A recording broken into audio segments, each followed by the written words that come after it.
Olá, queridos amigos, eu sou a Sandra Amaral, fisioterapeuta, e o título do vídeo de hoje é Deseducar para Reeducar. Este é o título de um artigo que foi publicado em 2017 e que eu achei um artigo incrível. Estou inclusive usando ele como referência bibliográfica na minha dissertação do mestrado. Esse artigo fala como as crenças errôneas e limitantes dos pacientes com relação à sua condição de saúde, com relação, por exemplo, à sua dor lombar e ao envelhecimento, como essas crenças são muitas vezes errôneas e como elas afetam de uma forma negativa a condição e o estado de saúde destes indivíduos. Então, por exemplo, aqui na prática do consultório, a gente às vezes recebe o indivíduo que chegou com uma dor lombar. Normalmente esse indivíduo tem mais de 50 anos e ele faz aquelas brincadeiras: doutora, isso aqui é problema de junta tudo e joga fora. O meu problema é RG baixo. Fazendo uma referência que ele é uma pessoa antiga porque o RG é baixo. Eu estou com esse problema porque eu estou na idade do Condor, se referindo àquele pássaro dos Andes, mas querendo dizer condor. Então, são piadinhas que são feitas para descontrair, mas essas piadinhas muitas vezes elas vão mostrando como a pessoa se sente realmente dentro de si, aquilo que ela acredita a respeito da própria saúde.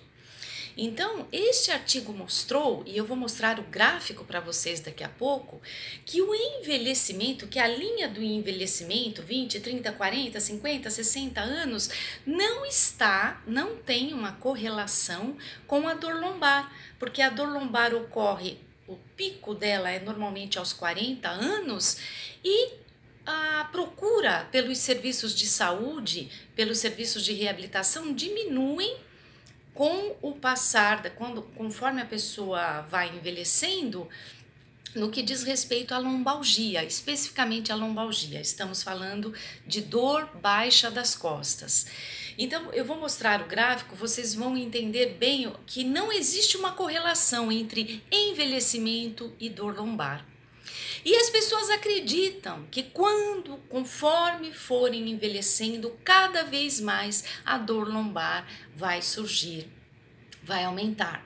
E também esse artigo mostra que não existe uma correlação entre artrite e dor.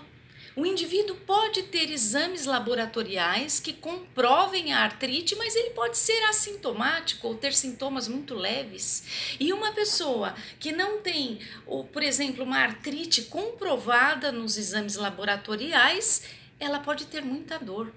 Então veja, não existe uma correlação no sentido de que se o exame mostrou que eu tenho um problema, eu tenho que ter o sintoma deste problema. E não existe uma correlação, se eu estou envelhecendo, necessariamente a minha dor lombar aumenta. Então este artigo ele é incrível porque ele desmistifica essas crenças errôneas e negativas que os indivíduos têm a respeito de si mesmos e que tanto atrapalham a sua qualidade de vida e a sua melhora clínica. Às vezes eles não melhoram, não é porque a terapêutica não foi bem aplicada, não é porque aquele corpo não tenha condições físicas e fisiológicas de melhorar. Às vezes não melhora porque não acredita que pode melhorar. E esse artigo, então, vem mostrar para a gente o quanto algumas crenças negativas influenciam de uma forma negativa o estado de saúde dos indivíduos. E o mais curioso de tudo foi que, após a sessão de deseducação que os autores do artigo fizeram com os indivíduos que estavam participando da pesquisa, não durou muito mais do que 5 minutos essa sessão de deseducação, de colocar em xeque as crenças que eles tinham negativas a respeito da própria saúde. E em seguida, mais uns 5 minutinhos, reeducando, mostrando o que os artigos, o que a ciência vinha trazendo a respeito da baixa correlação existente entre dor lombar e envelhecimento, ou entre o que o exame laboratorial mostra e o que o paciente está sentindo. Quando então eles foram reeducados, os indivíduos foram avaliados novamente. Então eles foram avaliados antes da sessão de deseducação e reavaliados após a reeducação. E qual não foi a surpresa? Isso aconteceu no mesmo dia, com as mesmas pessoas, depois de alguns minutos. A avaliação da dor havia diminuído e a ADM, que nós chamamos de amplitude de movimento, de flexão do tronco, quando o indivíduo flexiona o tronco para frente, o indivíduo que tem lombalgia tem muito medo e muita restrição de fazer esse movimento.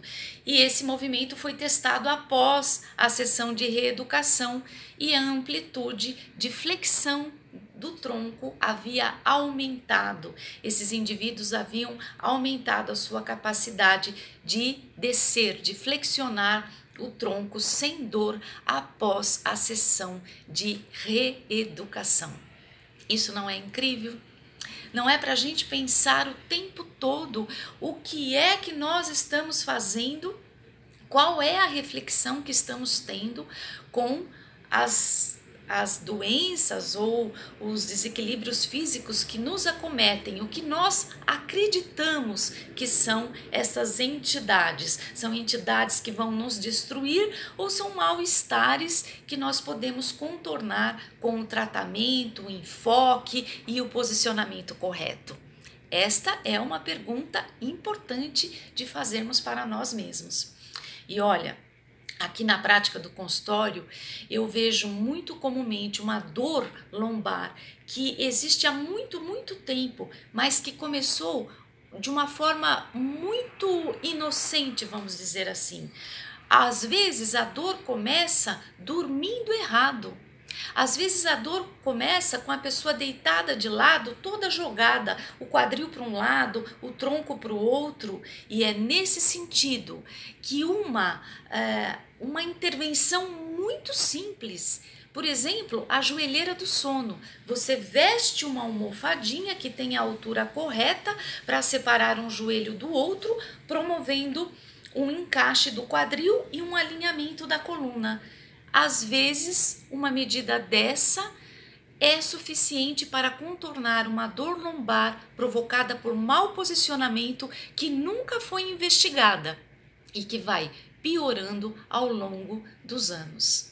Então, existem atitudes e existem terapêuticas e existem iniciativas muito simples que podemos ter numa grande parte das vezes, quando uma dor surge, para investigar a causa e resolver.